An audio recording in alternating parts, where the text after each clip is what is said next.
एक व्यक्ति अपनी आय का 33 से 1/3% बचत करता है। यदि बचत में 22% की वृद्धि हो जाए और खर्च में 10% की वृद्धि हो जाए तो उसकी आय में कितने प्रतिशत की वृद्धि हुई है? हमें यहाँ पर इनकम बराबर हम तुमसे बताया था एक्सपेंडिचर प्लस सेविंग, ये बताया था।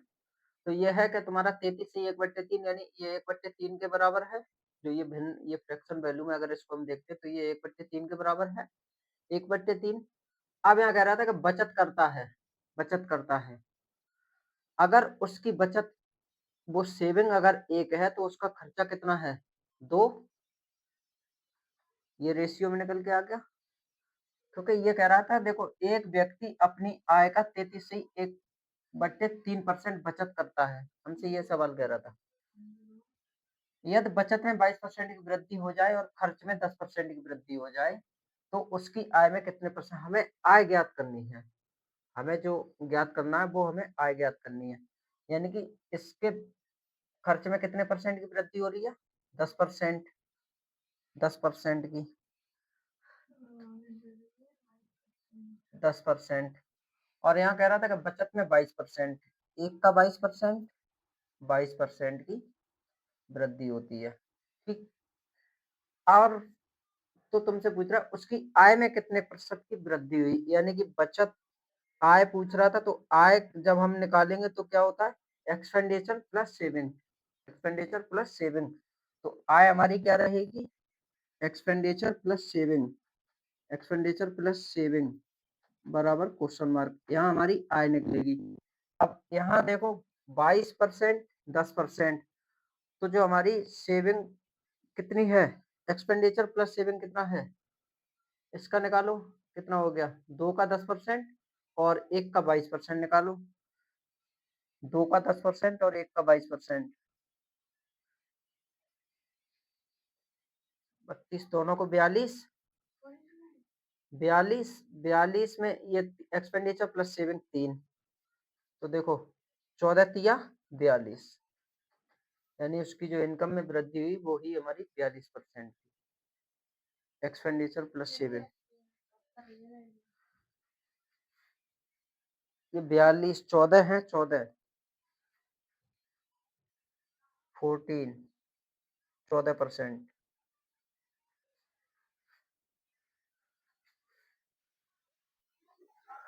गीता की बचत उसके व्यय के 28% के बराबर है। यदि व्यय में 17.4% की वृद्धि होती है और बचत में 5% की कमी आती है तो उसकी आय में कितने प्रतिशत की वृद्धि होती है?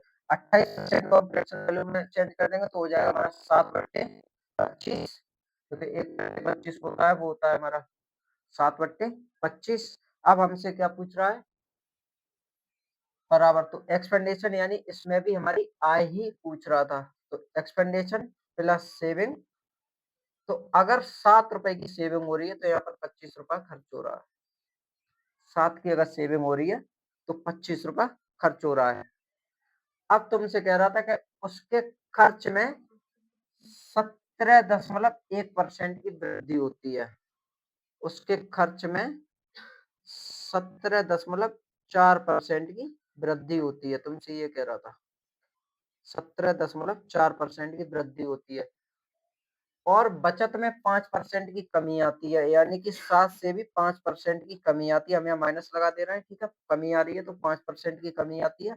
अब तुमसे पूछ रहा था कि उसकी आय में कितने प्रतिशत की वृद्धि होती है? तो हमें वही सेम फॉर्मूला लगाना जो अभी हमने लगाया था, expenditure plus saving, expenditure plus saving, जिससे हमारी आय निकल के आ जाएगी। एक्सपेंडिचर प्लस सेविंग बराबर क्वेश्चन मार्क। तो हमें आय हमें अपनी निकालनी थी तो अब निकाल दो। 17 इसका 25 का 17%, 17.4% निकालो। 25 का 17.4% हो गया तुम्हारा 435 और माइनस इसका 7 का 5% 35 बट्टे 25 और 7 32। दोनों को जोड़ देंगे क्योंकि आय प्लस एक्सपेंडिचर। 32 इसको घटाओ कितना हो गया? 400, 400 बट्टे 32। और अगर यही हम अपना परसेंटेज में हम चेंज कर रहे हैं तो 400/25, 8 चौक 32 और 8 पंच 40 और 2 दूनी 4 और 25 और 2/25 हमें पता है कि हमारा 12.5% होता है। 2/25 12.5% के बराबर होता है।